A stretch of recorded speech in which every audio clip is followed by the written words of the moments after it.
아멘.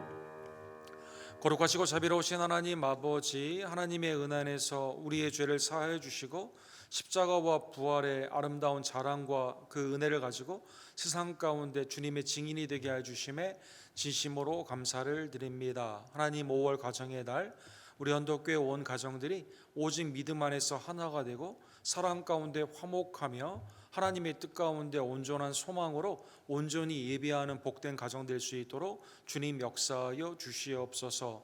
천국의 한 자녀된 우리들 아버지께 함께 예배하며 또 복음을 증거하며 잃어버린 주님의 양들을 주께로 인도하는 전도의 복된 은혜가 우리 교회에 넘치기를 간절히 원합니다. 기도하고 소망 가운데 준비하는 페루의 아름다운 미션을 축복하여 주시옵소서. 맡은 자 구할 것은 충성임을 깨닫게 해주시며 내게 주신 은사와 달란트 또 각 순과 선교회가 마지막 때 오직 성령 안에서 말씀과 기도 가운데 모이기에 힘쓰며 하나님이 기뻐하시는 회개와 믿음과 순종으로 예수 그리스도께로 자라나는 귀한 역사 주님 허락하여 주시옵소서. 하나님으로도 말씀을 통해 우리의 영이 절망이 아니라 소망 가운데 담대함으로 힘을 얻기를 간절히 원합니다. 이 시간 성령의 충만함으로 하나님 역사하여 주시옵소서. 예수 그리스도의 이름으로 간절히 기도드립니다. 아멘. 하나님의 은혜의 말씀, 오늘은 열왕기상 강의 27번째 시간 엘리야의 남은 사역 열왕기상 19장 11절에서 18절의 말씀 우리 함께 상고하기를 원합니다. 한 절씩 함께 교독합시다. 열왕기상 19장 11절. 여호와께서 이르시되 너는 나가서 여호와 앞에서 산에 서라 하시더니 여호와께서 지나가시는데 여호와 앞에 크고 강한 바람이 산을 가르고 바위를 부수나 바람 가운데 여호와께서 계시지 아니하며 바람 후에 지진이 있으나 지진 가운데도 여호와께서 계시지 아니하며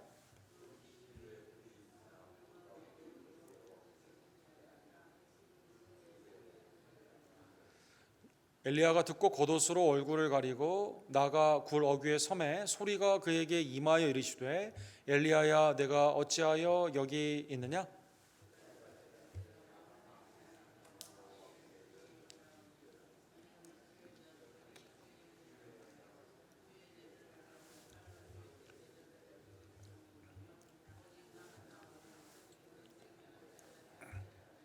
여호와께서 그에게 이르시되 너는 내 길을 돌이켜 광야를 통하여 다마섹에 가서 이르거든 하사엘에게 기름을 부어 아람의 왕이 되게 하고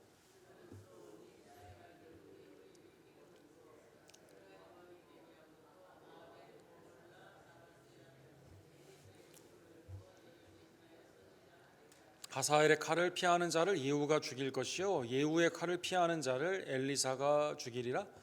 그러나 내가 이스라엘 가운데 7,000명을 남기리니 다 바알에게 무릎을 꿇지 아니하고 다 바알에게 입맞추지 아니한 자니라. 아멘. 우리 지난주에 엘리야가 이제 로뎀나무 안에서 죽기를 간구하는 영적인 침체에 대해서 우리가 보았습니다. 그런데 이제 천사가 위로하며 먹을 것을 주고 일어나 힘을 내어 호렙산으로 가게 하는 그 말씀을 우리가 보았습니다. 우리 믿는 우리들도 마틴 로이드 존스 목사님이 처음 사용하신 말씀처럼 주의 일을 열심히 하다가 영적 침체에 빠질 때가 한두 번이 아니죠. 여러분 Forgiving My Father, Forgiving Myself 아버지를 용서하고 나를 용서하는 유명한 책이 있습니다. 이 책을 쓰신 분은 빌리 그레암 목사님의 자제분이 5명이었는데 이 루트 그레암이라고 이 따님이 쓰신 책입니다. 책 제목이 재밌죠. 빌리 그레암 같은 그 대목사님을 어떻게 용서하냐, 또 나 자신을 어떻게 용서하냐, 거기에 관련된 책입니다. 이 아버지가 워낙 뛰어난 설교가이시고 많은 사람들의 이렇게 존경을 받는 분이었기 때문에 이 집안에서 딸로 자라는 것이 굉장히 부담스러웠다고 합니다. 또 아버지는 말씀을 증거하기 때문에 사람들은 그 모습만 기억하지 가정에서의 아마 빌리 그레암 목사님이 완벽하지는 않았던 것 같습니다. 어쨌든 그 뛰어난 그 아버지 목사님의 딸로 자라는 어려운 상황 가운데 첫 번째 남편과 결혼을 했는데요. 아버지와 같은 상으로 생각을 해서 결혼을 했는데 이 남자가 예수님을 믿는다고 하는데 이 간음을 이렇게 하게 되었죠. 그래가지고 첫 남편과 이혼을 하게 되었습니다.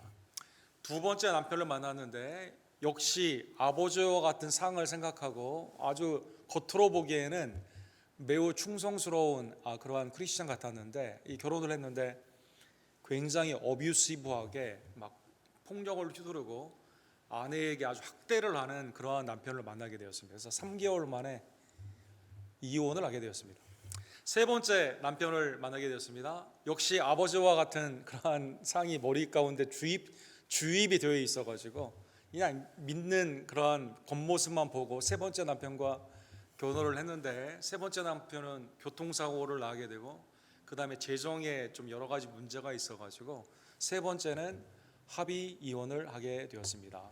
네 번째는 이제 아버지와는 정반대 사람과 결혼을 해야겠다라고 생각을 했죠. 그래가지고 20년 동안 친구로 지내던 사람과 결혼을 했어요. 근데 결혼을 했는데 20년 동안 알고 있어서 이 사람을 다 안다고 생각을 했는데 이분도 믿는 분이고 그 겉으로 보기에는 그랬는데 이게 잘 되지가 않아가지고 이 네 번째도 결혼에 실패를 하게 되었습니다.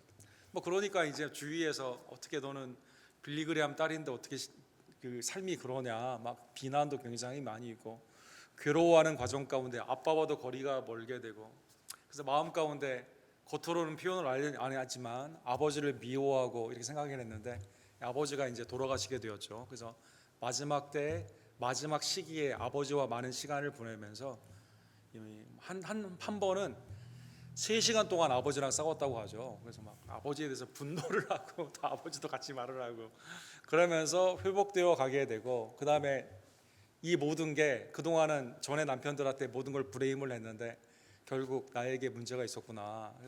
나를 사랑하시는 예수님의 그 사랑 가운데 나 자신을 용서하게 되는 그러한 과정을 쓴 책이 이러한 책입니다. 이 영적 침체라는 것이 여러 형태로 나타나게 되는데 빌리그레암 목사님도 그럴 때가 가정에 많이 있었는데 사람들은 모르는 거죠. 엘리야도 그랬는데 사랑하는 성도 여러분, 빌리그레암 목사님도 가정에서 그게 나타나게 되고 가정에서 이제 그 딸이 그것을 보면서 아버지에 대한 많은 실망, 또 아버지를 이상화시키게 되면서 자기 안에 있었던 여러 가지 결혼의 실패에 대해서 이 모든 과정을 어떻게 하나님의 은혜 가운데 극복하게 되었는가, 이 책을 이렇게 쓰면서 많은 사람들에게 깜짝 놀라기도 하고 빌리그레암 목사님이 그랬나 또 이 따님이 4번이나 실패하는 이 사연이 이렇구나 많은 사람들한테 깜짝 놀라기도 하고 우리 자신도 돌아보는 그러한 계기가 됩니다. 이 엘리야가 갈멜산에서 850명의 그 선지자들 가운데 다 이겼음에도 불구하고 갑자기 죽기를 원하는 그러한 사역 가운데 하나님이 주시는 긍휼하심, 어떻게 해서든지 엘리야에게 긍휼을 베풀고 힘을 베풀어 주시는, 한때는 까마귀로도 먹이게 되고 한 번은 이 천사로 먹이게 되면서 남은 사역 가운데 온전히 하기를 원하시는 하나님의 긍휼이 무척 큼을 우리가 깨닫게 되는 것입니다. 시편 103편 13절과 14절에 보면 그러한 의미에서 아버지가 자식을 긍휼히 여김같이 여호와께서는 자기를 경유하는 자를 긍휼히 여겨 주시니, 우리 하나님 아버지는 우리가 누군지를 잘 알죠. 그래서 우리에게 막 억지로 강요하는 그러한 것이 아니라 아버지가 자녀를 위로하듯 이는 그가 우리의 체질을 아시며 우리가 단지 먼지일 뿐임을 기억함이니라. 먼지와 같은 아주 연약한 존재임을 아시고 하나님이 여러분과 저에게 자비와 긍휼로 친히 인도하여 주시는 것입니다. 물론 본문에 보면 이제 이러한 배경 가운데 19장 10절에 보시면 하나님께서 이제 엘리야를 또 찾게 되시죠. 말을 걸어 주시게 됩니다. 호렙산에서 하나님 앞에 서게 되는 그러한 사역 가운데 이 하나님이 이제 불러주시는 그 사역 가운데 이렇게 말씀하시죠. 9절에 보면 엘리야가 그곳 굴에 들어가서 머물더니 여호와의 말씀이 그에게 임하여 이르시되 엘리야야 내가 어찌하여 여기 있느냐 이렇게 묻게 됩니다. 이 성경에 보게 되면 이 다이얼로그, 하나님과 우리와의 대화가 있는데 항상 보면 하나님이 먼저 시작하신 것을 알 수가 있습니다. 특별히 우리가 연약하고 힘들고 앞길을 모를 때 하나님께서 우리를 찾아와 주시고 먼저 우리의 손을 뻗어 주시는 아버지의 마음을 우리가 알 수 있다는 것입니다. 예를 들면 창세기 3장 9절에 보면 아담이 선악과를 따먹은 다음에 하나님께서 아담을 먼저 찾으시죠. 아담이 먼저 회개한 게 아니라 그에게 이르시되 내가 어디 있느냐라고 아담을 찾아주시게 됩니다.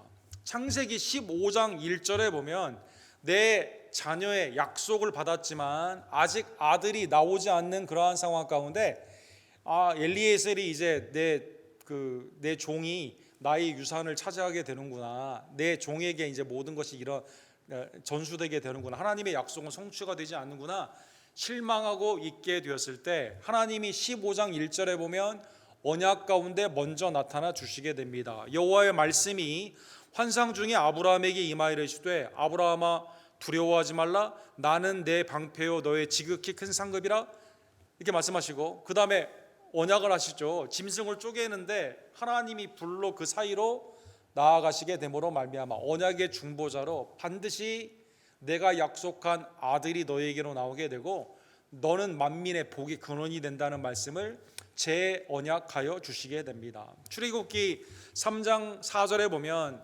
80세의 인생의 허망한 가운데 아무것도 하지 못한다는 그때 모세에게 하나님이 오늘 방금 바로 이 장소 호렙산에서 나타나 주시게 되는 것이죠. 그래서 이렇게 말씀하시죠. 모세야 모세야, 떨기나무 불 소멸되지 않는 불 가운데 주님이 말씀하시면서 모세가 내가 여기 있습니다 라고 주님이 먼저 말씀을 걸어 주신다는 것입니다. 사무엘상 3장 10절에도 이제 엘리 곁에 이 언약궤 앞에서 자고 있는 사무엘에게 하나님이 사무엘아 사무엘아 먼저 불러주시게 되는 겁니다. 지금 엘리야는 스스로 목숨을 끊고자 하는 그러한 상황 가운데 있는데 하나님이 엘리야, 우리의 체질을 아시는 하나님께서 먼지와 같은 우리들을 찾아와 주셔서 다시 한번 우리에게 말씀을 걸어주시고 회복하시며 다음 사역으로 우리의 사역을 할 수 있도록 힘을 허락하여 주신다는 것입니다. 왜 여기 있냐라고 물으니까 엘리야는 마음 가운데 지금 눌린 게 굉장히 많아요. 그래서 오늘 본문 10절에 보면 대답을 하게 됩니다. 자기가 왜 이렇게 혼자 로뎀나무 아래에서 하나님께 죽기를 구했을까, 여기에 대한 부분을 변명처럼 대답을 하게 되는 것이죠. 첫 번째, 나는 하나님의 일에 굉장히 열심이었다 이렇게 말하죠. 내가 만군의 하나님 여호와께 열심히 유별하오니, 그렇죠. 여기에 내가 몰입을 해가지고 열심히 일을 했습니다. 열심히 일을 한 이유가 뭘까요? 이는 이스라엘 자손이 주의 언약을 버리고 북이스라엘의 아합과 이세벨을 통해서 여로보암 때부터 쭉 나온 우상 숭배가 심해져가지고 주의 언약을 버리고 주의 제단을 헐며 칼로 주의 선자를 죽였으며, 그래서 왕뿐만 아니라 모든 백성들이 다 바알과 아세라를 섬기는 이러한 과정 가운데 선자들을 다 죽이는 것이죠. 그리고 선자들을 다 죽이고 누구만 남았습니까? 나만 남았다, 나 혼자만 남았다 이렇게 말씀하시는 거죠. 오직 나만 남았거늘 그들이 내 생명을 찾아 빼앗으려 하나이다. 위기, 내가 지금 이세벨의 죽음의 그러한 공포 가운데 도망을 왔는데 나 혼자만 남았는데, 그러면 다 선지자 죽고 혼자서 남았는데 엘리야까지 죽게 되면 끝나는 거거든요. 그래서 엘리야가 좀 나 좀 알아봐 주세요. 내가 얼마나 열심히 했습니까? 아무도 안 도와줘요. 아무도 하나님 제대로 믿는 사람 아무도 없습니다. 나만 지금 제대로 하고 있습니다. 생각해 보면 사실 그 앞에 오바댜라는 선지자를 만나지 않았습니까? 오바댜가 아합과 이세벨이 죽이려고 했을 때 이게 50명씩 이렇게 숨기지 않았습니까? 사실 나만 있는 건 아닌데 엘리야도 알고 있었을 텐데 지금 온전한 판단이 되지 않는 거죠. 그래서 이거를 하나님 앞에 원망하듯 이렇게 말했다는 것입니다. 하나님이 그래서 엘리야에게 하나님의 현현하심, 나타나심을 보여주시게 됩니다. 너는 나가서 여호와 앞에서 산에 서라. 호렙산, 모세에게도 나타나신 하나님께서 이제 엘리야에게 나타나시는 것이죠. 여호와께서 지나가시는데 주님이 패싱하는 거예요. 이 엘리야에게 직접 오면 엘리야가 죽지 않습니까? 그래서 영광 가운데 지나가시게 되는데 어떤 현상이 일어나게 되냐면 여호와 앞에 크고 강한 바람이 산을 가르고 바위가 부수는 바람 가운데 바위를 부수나 바람 가운데 여호와께서 계시지 않고 크고 강한 바람 가운데요 바위가 부서질 정도로 엄청난 하나님의 현현, 지나가시면서 나타나는 현상이 있었는데 거기에 여호와께서는 계시지 않았다. 현상은 있었는데 실제 임재는 없었다는 것입니다. 그 다음 바람 후에 지진이 있었습니다. 그런데 바람 후에 지진이 있었는데 여호와께서 지나가시는 현상은 있었어요. 전에도 땅이 진동하며 하나님이 이 땅 가운데 오시게 되었을 때는, 강림하게 되었을 때는 나타나는 현상이거든요. 근데 여기에서는 나타나지 않았다는 것입니다. 그 다음에 지진 후에 불이 있었습니다. 갈멜산에서 불이 내리지 않았습니까? 하나님의 현현하신 나타나심이 있었는데 이때에는, 여기 호렙에서는 지진 후 불에도 하나님의 현상, 지나가심은 있지만 임재 가운데 온전히 엘리야에게 오시는 그것은 없었다는 것입니다.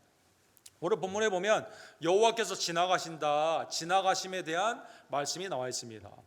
이 지나가신다는 뜻은 무슨 뜻일까요? 이게 성경에 몇 번 사용이 되었는데, 하나님은 모든 초월하신 창조주시죠. 이 땅을 만드신 분입니다. 또한 하나님은 너무나 거룩하기 때문에 우리가 범접할 수가 없어요. 홀로 스스로 계신다. 그래서 이걸 한문으로 지존하시다 이렇게 말하지 않습니까? 하나님의 지존하심을 표현할 때 지나가신다라는 표현과 함께 있게 됩니다. 우리가 감히 맞닿을 수가 없는 거죠. 하나님의 얼굴을 보는 자 죽게 되는 거거든요. 예를 들면 출애굽기 33장에 보면 하나님의 영광을 보기를 원하는 모세가 하나님의 임재를 간구하는 모습이 나와 있습니다. 주여 주의 영광을 내게 보여주소서, 이렇게 말씀하여 주게 되는 것이죠. 이때 하나님이 오늘 엘리야처럼 반석 위에, 한 반석 위에 있으라라고 말을 하게 됩니다. 그리고 33장 19절에 보면 하나님의 영광 가운데 임재를 어떻게 표현하냐면 지나간다라는 표현으로 하게 됩니다. 내가 내 모든 선한 것을 내 앞으로 지나가게 하고 여호와의 이름을 내 앞에 선포하리라. 지존하신 하나님이 우리가 인간을 대면할 수가 없기 때문에 지나가시면서 보여주시게 되는 것이죠. 그러면 하나님이 모세에게 지나가며 보여주셨던 그 영광은 뭘까요? 그것은 나는 은혜 베풀 자에게 은혜를 베풀고 긍휼히 여길 자에게 긍휼을 베푸느니라. 인간이 통제할 수 없는 지존하신 하나님의 주권을 그 영광 가운데 보여주시게 되었다는 것입니다. 신약에도 지나간다는 표현이 딱 한 번 더 나오죠. 마가복음 6장 48절에 보면 이 밤새도록 노를 젓는데 제자들의 배가 건너편으로 가지 못하고 있습니다. 이때 예수님이 파도 사이로 이렇게 걸어오시게 되죠. 6장 48절에 보면 바람이 거스름으로 제자들이 마가복음에 힘겹게 노젓는 것을 보시고 밤 사경쯤에 바다 위로 걸어오사 그들에게 오사 지나가려고 하셨다, 이렇게 나와, 지나가려고 하셨다 나왔습니다. 예수님이 지나가신다는 것은 도와주지 않는다는 뜻이 아니라 지존하신 하나님, 물 위로 걸어오시는 기적과, 그러니까 창조 가운데 이상의 법칙이 그를 가둬둘 수가 없습니다. 그렇죠. 초월하신 하나님의 놀라운 역사 가운데 바다 위로 걸어오시는 하나님의 아들 되심의 신성한 능력을 보여주시면서 제자들이 바람까지도 잠잠하게 되고 모든 것이 순종하게 되는, 두려움 가운데 경유할 수밖에 없는 예수님을 나타내기 위해서 주님이 마가복음에 여기 보면 지나가신다라고 표현했다는 것입니다. 자, 여호와께서 지나가시면서 많은 현상들은 있었지만 실제 임재는 나타나지 않았습니다. 거기에 계시지 않았다라고 말씀하고 있습니다. 그러면 엘리야에게 이때 나타난 하나님의 임재는 뭘까요? 그것은 오늘 본문에 보면 불 후에 세미한 소리가 있었다, 이렇게 나와요. 세미한 소리가 있었다. 즉 어떻게 나타납니까? 바람, 지진, 불이 아니라 엘리야에게 여기에서 말씀으로 주님이 나타나 주셨다는 것입니다. 말씀으로 나타나셨다. 그래서 13절에 보면 엘리야가 듣고 겉옷으로 얼굴을 가리며, 지금 바람, 지진, 불, 이때는 안 가렸어요. 주님이 말씀하시니까 지존하신 하나님 앞에 그 경외감이 생기는 거죠. 마치 모세 하나님의 영광이 지나갈 때 나는 은혜 베풀 자에게 은혜 베푸고 심판하는 자에게 심판하시는 하나님의 지존하심을 나타나게 되었을 때 모세가 반석 위에서 이렇게 가리지 않았습니까? 그것처럼 오늘 본문에 보면 엘리야가 듣고 겉옷으로 얼굴을 가리고 나아가 굴 어귀의 섬에 소리가 그에게 임하여 이르시되, 그래서 하나님의 소리, 하나님의 말씀으로 이 가운데 임재가 임하게 되었습니다. 엘리야야 내가 어찌하여 여기 있느냐. 그렇죠. 지금 하나님의 사역 가운데 앞으로 나아갈 준비를 하고 있어야 되는데 상당 기간 동안 지금 머물고 있는 그 상황 가운데 두 번이나 하나님이 왜 여기 가만히 있냐, 아무것도 하지 않고 있느냐 이렇게 질문했다는 것입니다. 출애굽기 3장 6절에 보면 모세도 하나님의 임재 앞에 두려워가지고 가리게 되죠. 나는 내 조상의 하나님이니 아브라함의 하나님, 이삭의 하나님, 야곱의 하나님이라. 모세가 하나님 뵙기를 두려워하여 얼굴을 가렸다 이렇게 나와 있습니다.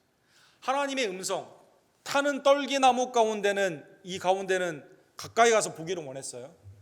그러나 주님의 음성, 하나님의 임재의 가장 그 말씀 앞에는, 하나님의 음성, 그 소리, 말씀 앞에는 나도 모르게 그 거룩함 앞에 가려지게 되는, 그렇죠?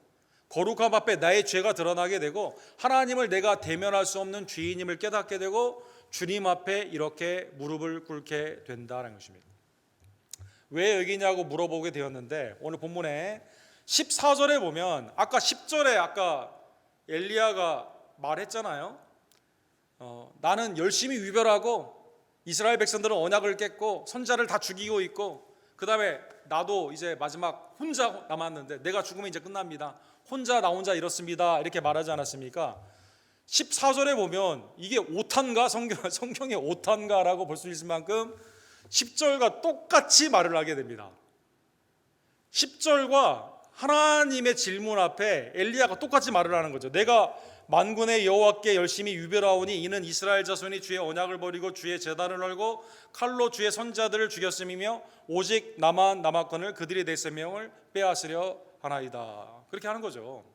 왜 엘리야의 마음 가운데 이게 마음이 깊이 박혀서 비슷한 상황에서 똑같이 그런 말을 하게 될까요?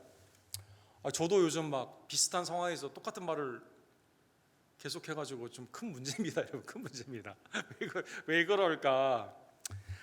진 트윈즈라고 하는 우리 크리스천 심리학자가 있는데 우리 상황 가운데 비슷한 상황이 있을 때 나도 모르게 하는 말이 왜 똑같을까? 한 얘기를 또 하고 그럴까? 우리 그 여러 가지 경험 가운데 아니 전에 분명히 그 말을 했는데 이거 잊어버리지도 않고 똑같이 말하거든요. 뭐 여러 가지 현상이 있는데 이제 우리도 그런 거죠. 엘리야도 성정이 우리와 똑같기 때문에 이분이 이제 세 가지 분석을 하는 거죠. 첫 번째는 이제 엘리야의 상황 가운데 이 결정을 계속 했어야만 되거든요. 삶이 계속 어렵다 보니까 이 결정을 계속 많이 하는 것 가운데 소위 말하는 의사결정의 피로감이 있다. 아무것도 결정하지 못하고 상황마다 하나님의 음성을 듣고 앞으로 나아가야만 되는데 이게 더 이상 의지와 결단 가운데 나아갈 힘이 없는 거예요. 그러니까 포기하는 상황에서 이 피로감 가운데 옛날의 핑계로 아무것도 하지 않는 겁니다. 그 다음에 이제 인지 부하다, 커그니티브 로드라고 하죠. 내가 지금 너무나 삶 가운데 뭐 엘리야 같은 경우는 좀 긴장도 풀고 쉼의 기간도 있고 그 가운데 좀 이러한 그 영적 피로에서 벗어날 수 있는 재충전의 시간이 있어야만 되는데 너무나 지친 상황이거든요. 의지력이 지금 전혀 없습니다. 무너졌기 때문에 내가 처리할 수 있는 능력이 없는 겁니다. 그래서 이거를 작동 기억 처리 능력이 없다 이렇게 표현하더라고요. 그래서 인지 부하에 걸려 있다는 것입니다. 그 다음에 이제 대표적인 이유는 영적으로는 뭡니까? 완전히 탈진 상태에 있는 거죠. 탈진 상태. 하나님을 바라보지 못하고 거길 일어날 수 있는 힘이 없는 거예요. 낙심 가운데. 내 삶 가운데 완전히 번아웃이 되었기 때문에 아무것도 하지 못하는, 예를 들어 오바댜라랄지 아니면 주위에 있는 선자들이 옆에 있어서 좀 도와줬으면 좋았을 텐데, 동지들이 있었으면 좋았을 텐데 이 사역이 혼자 계속하는 거거든요. 이 갈멜산에서 하나님 편으로 나오라고 그러는데 나오는 사람이 아무도 없거든요. 완전히 번아웃한 상황 가운데 아무것도 하지 못하는 그러한 상황에서 비슷한 상황이 되니까 핑계가 어때요? 똑같다는 것입니다. 네. 뭐 엘리야만 그런 게 아니라 우리 모두가 다 그렇게 될 수가 있는 거죠. 하나님은 이 엘리야에게 남은 사역이 있음을 결정하여 주시고 말씀으로 명령하여 주시게 됩니다. 오늘 본문에 보면 그래서 세 가지의, 지금 죽으면 안 돼요 엘리야, 3번의 사역이 앞으로 더 있는 거예요. 그 다음에 엘리야는 죽음을 보지 않고 하나님 편으로 오는 부활의 증인이 되기 때문에 하나님의 계획이 앞으로 있기 때문에요. 엘리야를 하나님이 이 사역으로 인도해 주시기 위해서 앞으로 어떤 사역이 있는가 미리 로드맵을 알려주시게 됩니다. 첫 번째는 15절에 보면 하나님은 이스라엘뿐만 아니라 전 세계, 전 민족의, 전 모든 민족의 하나님이시죠. 그래서 15절에 보면 아람 왕에 대한 역사적인 결정에 엘리야가 이제 이 일을 하게 된다라고 말씀하여 주십니다. 다메섹에 가서 이르거든 하사엘에게 기름을 부어 아람의 왕이 되게 하라라는 것입니다. 벤 하드의 전통 가운데 있는 아람에서 하사엘이라는 종이 이제 왕이 된다는 것입니다. 이 사역은 어떻게 이루어지게 됩니까? 엘리야가 엘리사에게 이제 사역을 넘겨주게 되면서 성령의 갑절, 그러니까 연속성 가운데 영적인 아들로 사역을 감당하게 되게 되는데, 열왕기하 8장에 보게 되면 이 하사엘을 그 아람 왕이 병들게 되었을 때 하사엘을 보내가지고 구합니다. 가서 내가 낫게 되는가 하나님의 사람에게 물어보게 됩니다. 엘리사에게 물어보게 됩니다. 이때 엘리사가 하사엘을 뚫어지게 쳐다보죠. 그러니까 하사엘이 어떨 줄을 모르죠. 그러면서 이렇게 말합니다. 네가 앞으로 그 아람의 왕이 된다라고 말을 하여 주게 됩니다. 열왕기하 8장 13절에 보면 하사엘이 이 말을 들었을 때 당신의 개 같은 종이 무엇이기에 이런 큰 일을 행하로이까 하더라. 엘리사가 대답하되 여호와께서 내가 아람 왕이 될 것을 내게 알게 하셨느니라. 그렇죠. 그리고 하사엘이 나중에 북이스라엘 쳐들어와 가지고 악한 일을 많이 하게 되죠. 그래서 하사엘에게 왕이 된다는 말을 엘리야를 통해서 지금 북이스라엘을 걱정할 필요가 없는 거예요. 하나님만을 섬기며 그 나라의 왕도 누가 다스리고 있습니까? 하나님이 다스림을 알려주기 위해서 이때 아람의 왕 종이었던 하사엘이 왕이 된다는 말씀으로 기름을 붓게 된다는 것입니다. 두 번째, 16절에 보면 북이스라엘의 왕도 아합과 이세벨의 가문 오므리 집안이 멸망을 하게 됩니다. 그래서 누구를 쓰시게 될까요? 예후라는 사람을 쓰게 됩니다. 그래서 이 사람을 통해서 이제 이세벨도 죽게 되고 왕가가 왕조가 바뀌게 되는데, 16절에 보면 너는 또 nim시의 아들 예후에게 기름을 부어 이스라엘의 왕이 되게 하고, 이 말씀은 어떻게 성취가 됩니까? 열왕기하 9장 6절에 보면 엘리사가 종을 보내죠. 이제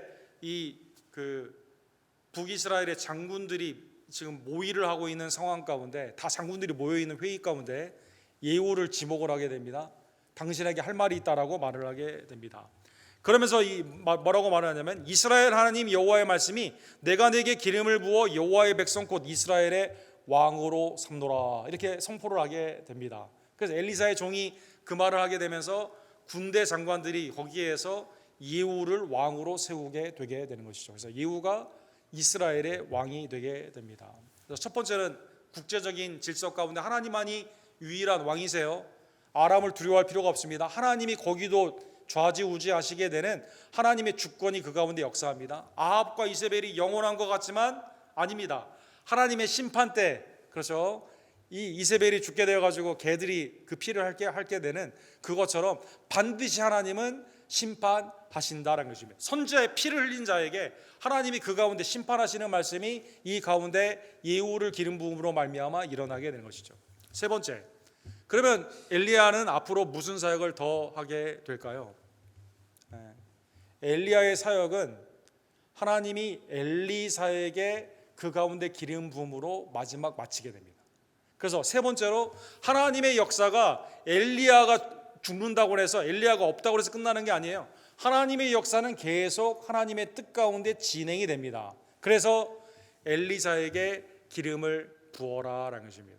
그렇죠? 마치 예수님의 그 구원을 나타내는 히브리 말의 엘리사, 그래서 하나님의 구원 되심을 나타내는 엘리사를 통해 사역이 일어나게 되는 것이죠. 16절과 17절에 보게 되면 아벨 보올라 사밧의 아들 엘리사에게 기름을 부어 너를 대신하여 선지자가 되게 하라. 엘리야가 이 말씀을 받았을 때 무슨 생각했을까요? 그럼 나는 더 이상 쓸모가 없나? 이런 생각도 했을 거죠. 아니, 방금 앞에까지는 날 죽여달라고 했지만 세 번째 보니까 이건 하나님의 사역의 연속성으로 내가 아니라 다른 사람이 이제 생각하는 거죠. 하사엘의 칼을 피하는 자를 예후가 죽일 것이요 예후의 칼을 피하는 자는 엘리사가 죽으리라. 그렇죠? 그래서 이 말씀 가운데 세 가지의 사역 중에 제일 먼저 엘리야가 한 건 뭘까요? 바로 엘리사를 찾아가게 됩니다. 19절에 보면 엘리사가 상당히 거부였던 것 같습니다. 여기 보면 12겨리소, 굉장히 많은 소들을 이렇게 물고 있을 때 겉옷을 던지게 되는 것이죠. 이 겉옷을 던진다는 뜻은 이 옷을 받으면, 이 옷이라는 것은 나의 신분을 의미하는 거거든요. 내가 이분의 신분을 이어받는다라는 뜻이거든요. 이때 엘리사가 이거를 받게 됩니다. 그리고 엘리사가 엘리야의 사역을 인수인계하게 되면서 성령의 갑절, 장자에게 이 인계하는 것처럼 하나님의 사역이 이루어지게 되고, 그 다음에 엘리야는 어떻게 됩니까? 죽기를 원했지만 하나님이 죽을 수 있습니까? 없습니까?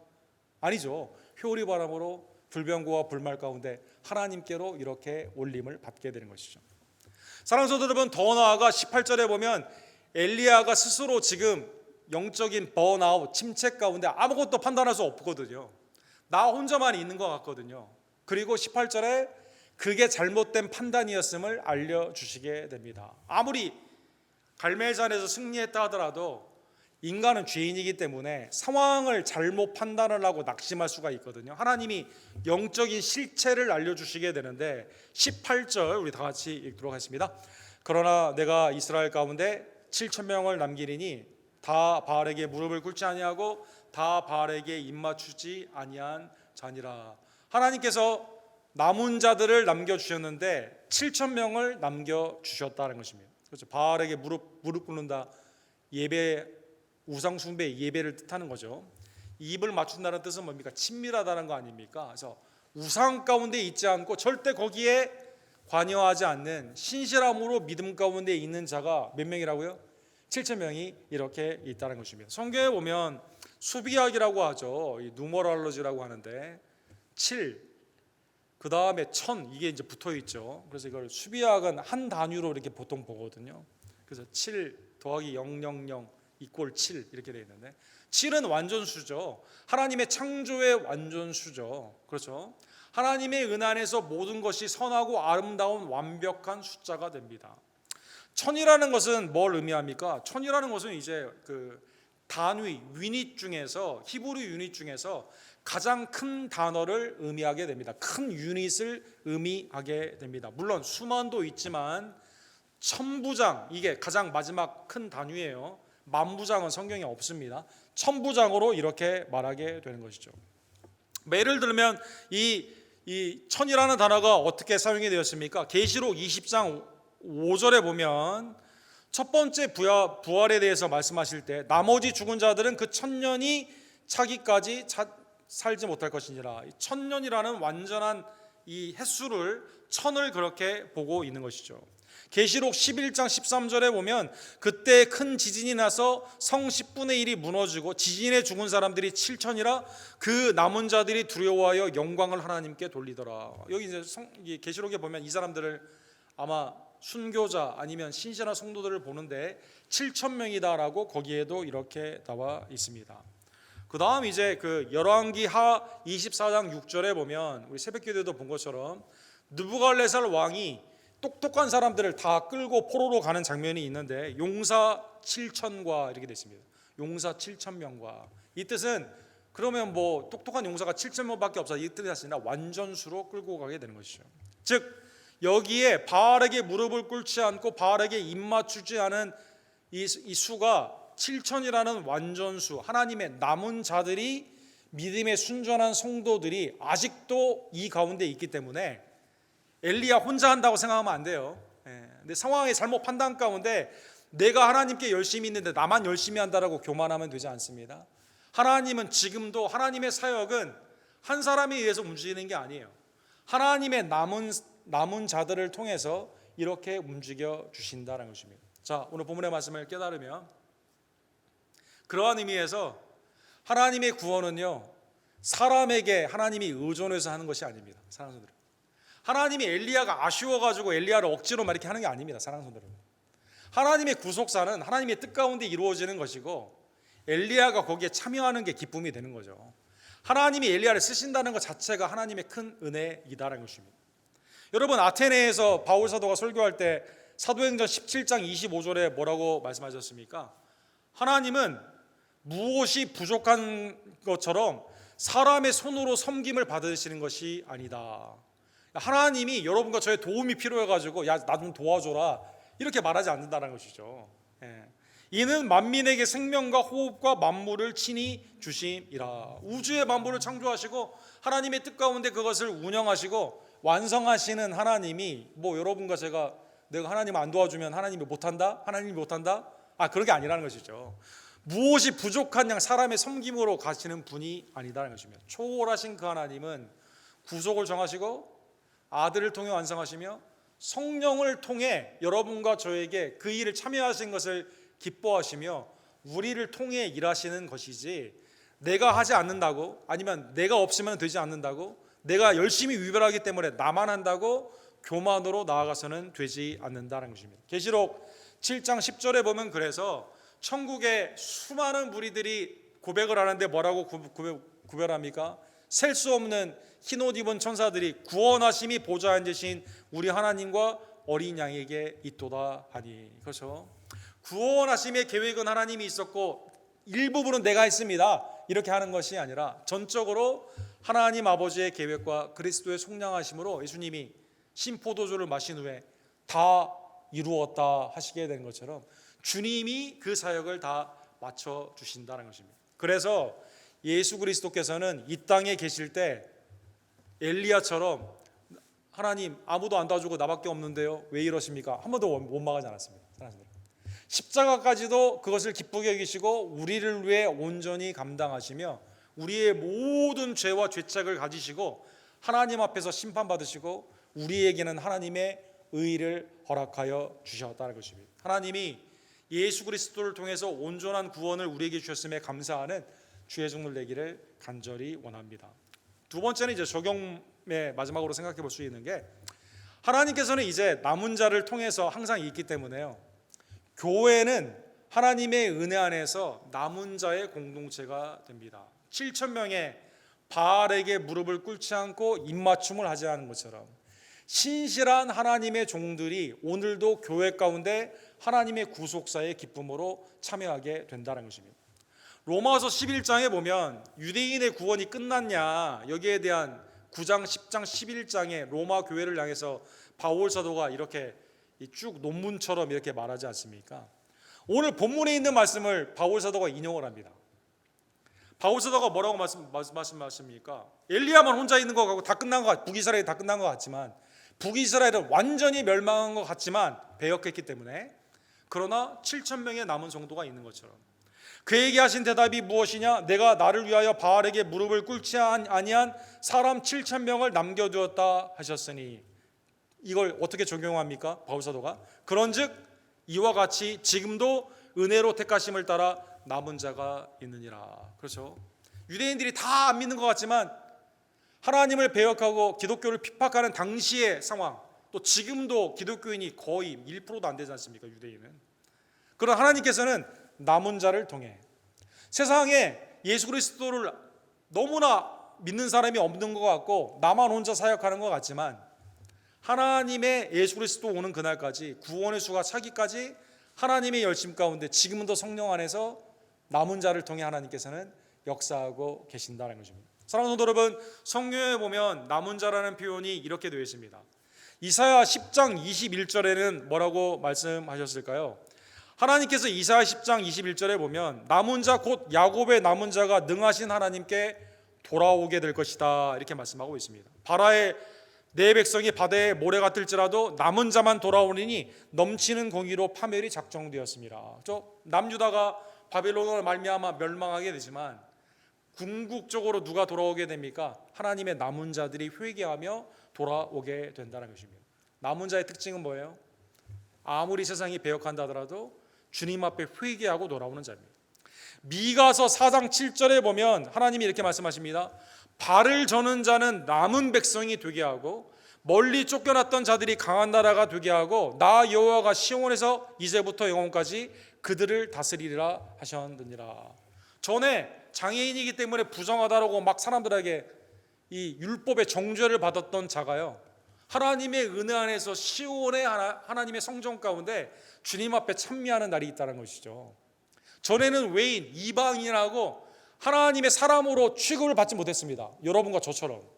근데 하나님이 그들을 쓰셔서 하나님의 예배 가운데 돌아오게 하신다는 것입니다. 즉 미가서 4장 7절에는 남은 자는 누구예요? 주의 우리의 인종이나 아니면 유대인이나 헬라인이나 이런 게 아니라 하나님께로 믿음으로 돌아오는 이방인들, 믿음 가운데 있는 주님의 백성이다라는 것입니다. 스가랴 14장 6절에는 뭐라고 나와 있습니까?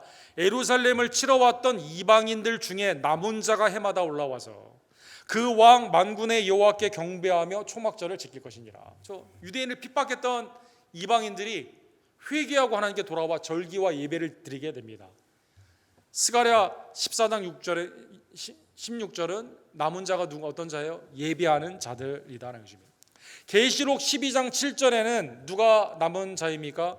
용이 여자에게 분노하여 돌아가서 그 여자의 남은 자 곧 하나님의 계명을 지키며 예수의 증거를 가진 자들과 더불어 싸우려고 바다 모래 위에 서 있더라. 어떤 자입니까? 하나님의 말씀을 지키고 하나님의 말씀에 순종하는 자다라는 것입니다. 교회는 하나님의 은혜 안에서 회개하고 돌아오는 자입니다. 주님의 택함을 받은 백성으로 전적인 은혜 가운데 주님 앞에 나와 예배하는 자입니다. 주님의 말씀을 듣고 행하는 자이다라는 것입니다. 오늘날에도 하나님이 정하신 이 남은 자의 활동이 교회를 통해 있음을 다시 한번 깨달으며 어떠한 경우에도 절망하지 아니하고 비슷한 상황에서 똑같은 핑계를 대는 삶이 아니라 나를 통해 일하시기를 원하시고 나의 남은 사역을 통해 영광 거두시기를 원하시는, 그래서 내가 구속사의 주체는 아니지만 참여할 수 있는 왕 같은 제사장으로 나를 삼아 주셔서 나에게 하나님의 의미 있는 새로운 언약 가운데 있는 사역으로 나를 불러주신 하나님께 감사하며 남은 자가 되는 하나님의 은혜의 공동체, 우리 언덕교회 회개와 믿음과 예배의 공동체가 되기를 주님의 이름으로 간절히 축원합니다. 기도합시다. 사랑과 자비가 풍성하신 하나님 아버지, 엘리야가 혼자 있는 것 같지만 바알에게 무릎 꿇지 아니하며 입 맞추지 않았던 7,000명이 있음을 깨닫게 해주시는 그 하나님의 은혜의 말씀에 감사를 드립니다. 하나님, 우리가 하나님의 임재가 곧 말씀이 육신이 되어 오신 그리스도의 음성임을 깨닫게 하여 주시옵소서. 주님의 세밀한 음성 가운데 귀를 기울이며 지존하신 하나님의 말씀 앞에 내 자신을 낮추고 회개하며 오직 그 말씀을 기쁨으로 여기고 순종하며 나아가는 하나님의 백성들 될 수 있도록 역사하여 주시옵소서. 하나님, 은혜의 공동체, 예배의 공동체, 회개와 사역의 공동체로 천국의 가정으로 우리 교회가 하나가 되게 하심에 감사를 드립니다. 홀로 하지 아니하며 서로 그리스도 안에서 사랑하며 용서하며 믿음 가운데 동역하는 하나님의 영적인 침체에서 벗어나 믿음으로 전진하며 나아가는 하나님의 복된 공동체로 우리 언덕교회를 주님 축복하여 주시옵소서. 예수 그리스도의 이름으로 간절히 기도드립니다.